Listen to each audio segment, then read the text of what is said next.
Hare Krishna. We'll start, Prabhu.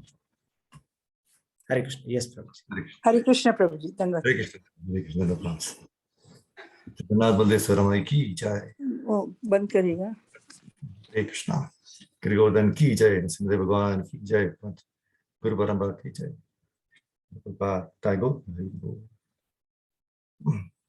Let us say the prayers. Om Jnanatimirandasya Jnananjanashalakaya Chakshurunmilitam Yena Tasmai Shri Gurave Namaha. Namo Vishnupadaya Krishnaprasthaya Bhutale Srimate Bhaktivedanta Swami Niti Namine. Namaste Saraswate Deve Gauravani Pracharane Nirvishesha Shunyavadi Paschata Deshatarane. Jai Shri Krishna Chaitanya Prabhu Nityananda Shri Advaita Gadadhara Srivasadi Gaura Bhaktivinoda. Hare Krishna, Krishna Krishna, Hare Hare, Hare Rama, Rama Rama, Hare Hare. So we'll continue the second chapter, contents of the Gita summarized, and today's verse is 2.14. Let us recite the verse. Matra sparshastu kaunteya shitoshna sukha dukkadaha agamapayino nityas tam sitikshava tatikshasva bharata. O son of Kunti, the non-permanent appearance and happiness and distress and the disappearance in due course are like the appearance and disappearance of winter and summer seasons. They arise from sense perception, O scion of Bharata, and one must learn to tolerate them without being disturbed. This is very important words, tolerate them without being disturbed. So, welcome all of you, Prabhu's Matajis. Thank you very much for joining and keeping up the appointment with Krishna. So, it's so glorious to glorify the Lord early in the morning. No? So, hearing Krishna Katha. So, Bhagavad Gita. So, this chapter is very, very important. And especially talks about the soul. Especially yesterday, the words, Dehinosmin Ataya Dehi is a very, very, very, very important verse, because from there we can come to know the absolute importance of the soul. Because we always want to be eternal, permanent, right? We always want to be young. That is actually the quality of the soul, right? But nothing to do with the body. But the body changes. It becomes it's the youth, and then boy, youth, then old age, right? And next body, like that. And in this current verse, in the purport, Prabhupada very nicely mentions, according to Vedic injunctions, one has to take his bath early in the morning, even during the month of January, February, Magha. It is very cold at that time. But in spite of that, a man who abides by the religious principles does not hesitate to take his bath. Correct? When it's cold, also to take. Similarly, a woman does not hesitate to cook in the kitchen in the months of May and June, the hottest part of the summer season. So one has to execute his duty in spite of climatic inconveniences. So similarly, Prabhupada says to fight is the religious principle of the Kshatriya. So that's what he is trying to inform us through this verse. See, while going through the instructions of the 4 Kumaras to Prithu Maharaj in Srimad Bhagavatam, I came across a very thought-provoking verse, 4th canto, 22nd chapter, 24th verse, where the Sanat Kumaras say, please hear carefully, a candidate for spiritual advancements must be non-violent, must follow in the footsteps of great acharyas, must always remember the nectar of the pastimes of the Supreme Personality of Godhead, must follow the regulatory principles without material desire, and while following the regulatory principles, should not blaspheme others. A devotee should lead a very simple life and not be disturbed by the duality of opposing elements. He should learn to tolerate them. So each and every quality specified in this verse is important for our spiritual advancement. See, outwardly we might be following the regulatory principles of devotion, but simultaneously, if we keep blaspheming others, criticizing others, fault finding, then there is no chance for progress in bhakti. So by such criticism, we are just increasing our credits in the sinful action of our life. So the reality of this material life is that day in and day out, we would be placed with so many varieties of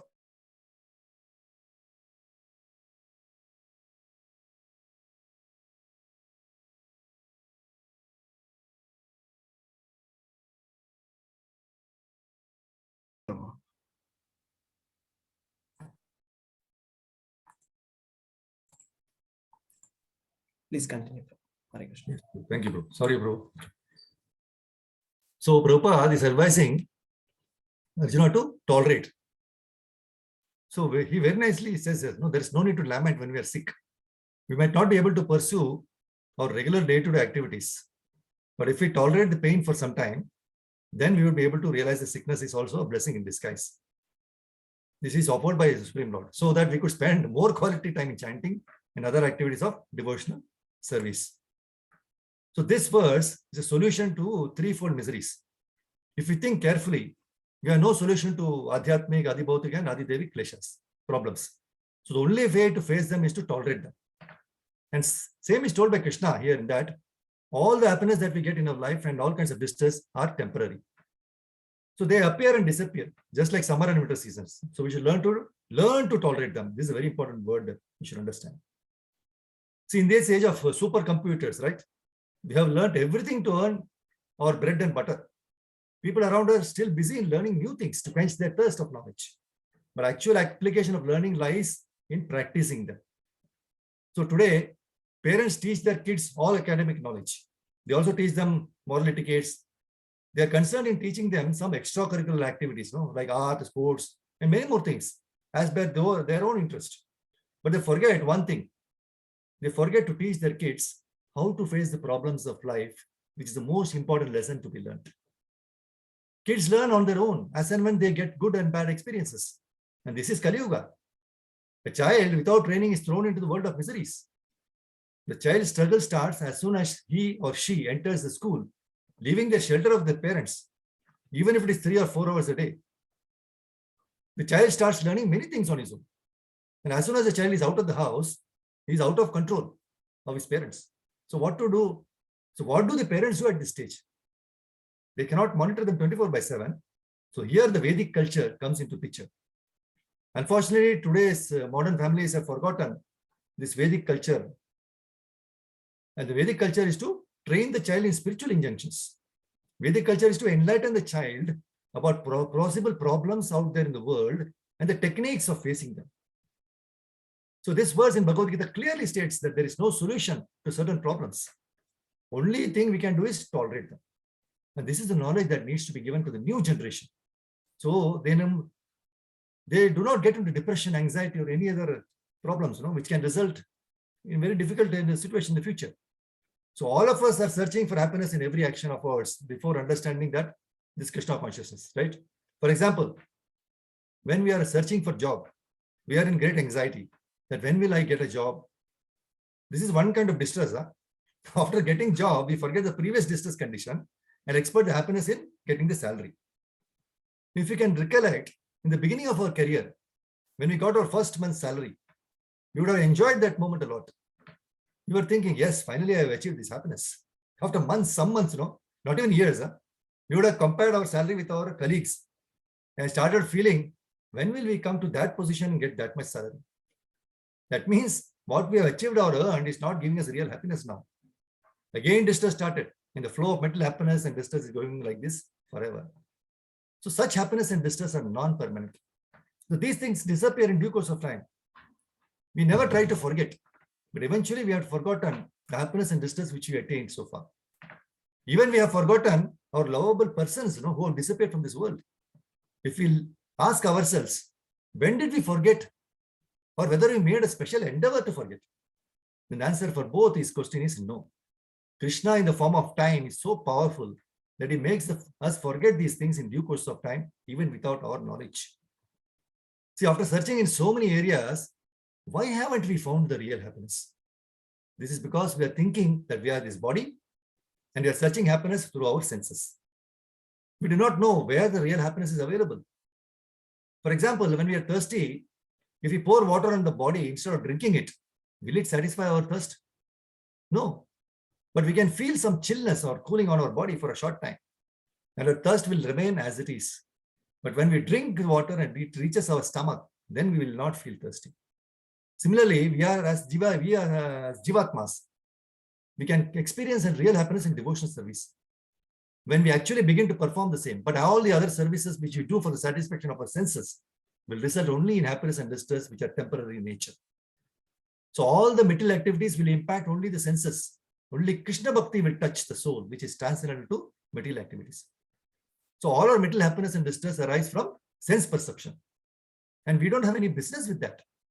So long as we are living in this world, which is dukkhalayam, we are bound to face miseries and happiness. But whether we want to suffer or enjoy is optional. If we choose to listen to words of the Lord and practice tolerance, then we will be peaceful. But if we choose otherwise, then we'll always be disturbed. So Krishna is advising us to tolerate the material happiness and distress without being disturbed. That's what he says. Tolerance is itself is very difficult. Then what to speak of without being disturbed? So our tendency is always to think about the problems when we are suffering. So how can we follow Lord Krishna's instructions? Prabhupada very beautifully gives the solution. 4:30:18 Bhagavatam. If one is engaged in devotional service, however, he becomes unattached to all kinds of material enjoyment and suffering. How can one be involved in devotional service when he is in trouble? For that, we require good guidance. Without guidance, no one can learn anything. Same way, one has to surrender to the spiritual master to learn devotional service. From that, one can learn tolerance without being disturbed. That's why Prabhupada, again in 4:9:25 Bhagavatam, he says, one should take shelter of a bona fide liberated soul, the spiritual master, and gradually elevate himself to the spiritual platform and thus become detached from the material world. That's why acharyas like Prabhupada, they have practically shown this through their lives. Even when they have had severe bodily pains, they took shelter of holy names, Bhagavad Gita, Bhagavatam, and Krishna, and showed us how by strength of devotional service, it is indeed possible to tolerate and remain undisturbed even in the most trying circumstances of life.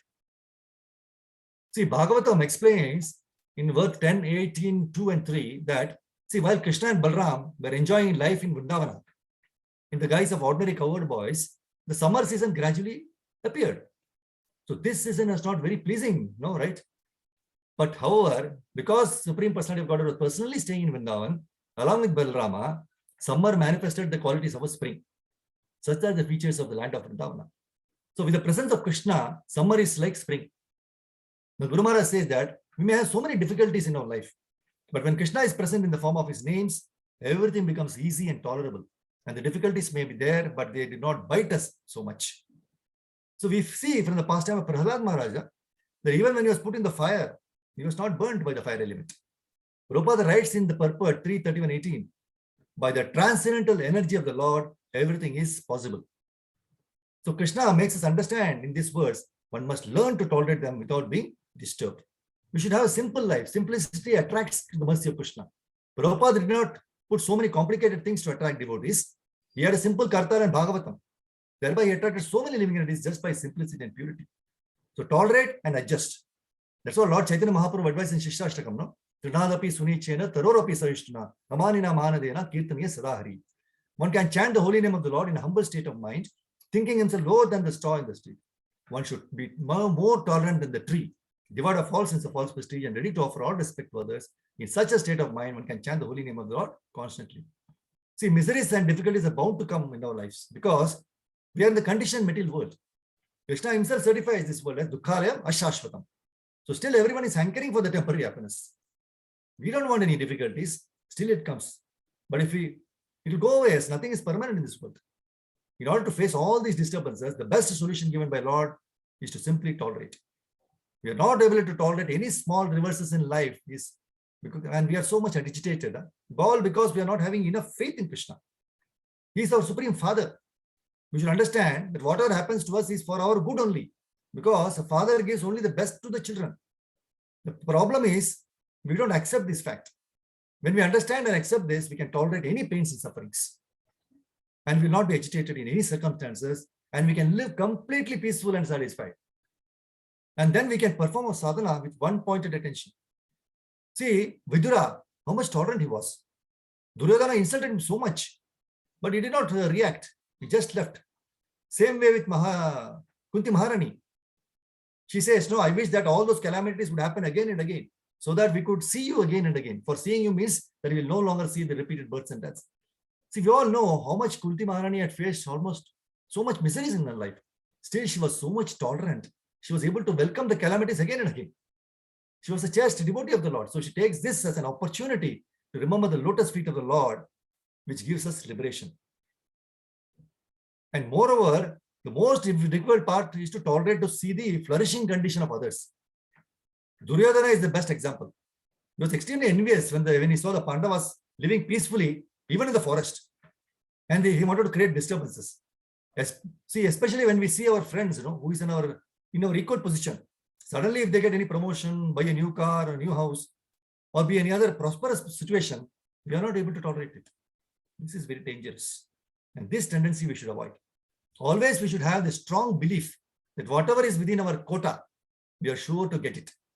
And whatever is not within our quota, how hard we try, it is not at all possible to have it. So why unnecessarily waste our energy and time in everything, in these things? So by so doing, we spoil our health also. As of now, we don't lack anything. Why should we hanker for something which we don't need? So let us all pray to the Almighty Lord Krishna and Guru to give us the strength to tolerate and adjust the difficulties in any circumstances and to perform our devotional service without any deviation by reciting this wonderful prayer from Srimad Bhagavatam 4:20-31 every day. Yayadhya janajisha khandito yadanyadasastaratmano buddha yatacharet balahitam pita swayam tata tvamevarhasina samhitum. He says, my Lord, due to your illusory energy, all living beings in this material world have forgotten their real constitutional position, and they're always desirous of material happiness in the form of society, friendship, and love.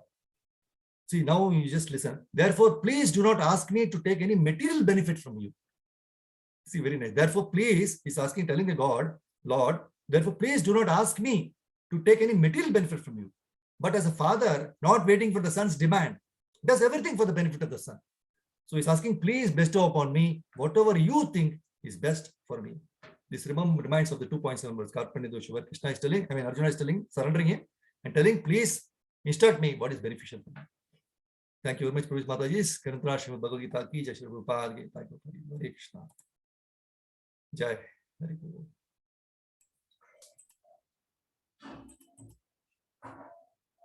Hare Krishna, Prabhu. Hare Krishna. Thank you. Hare Krishna. Prabhupada. Thank you. Hare Krishna.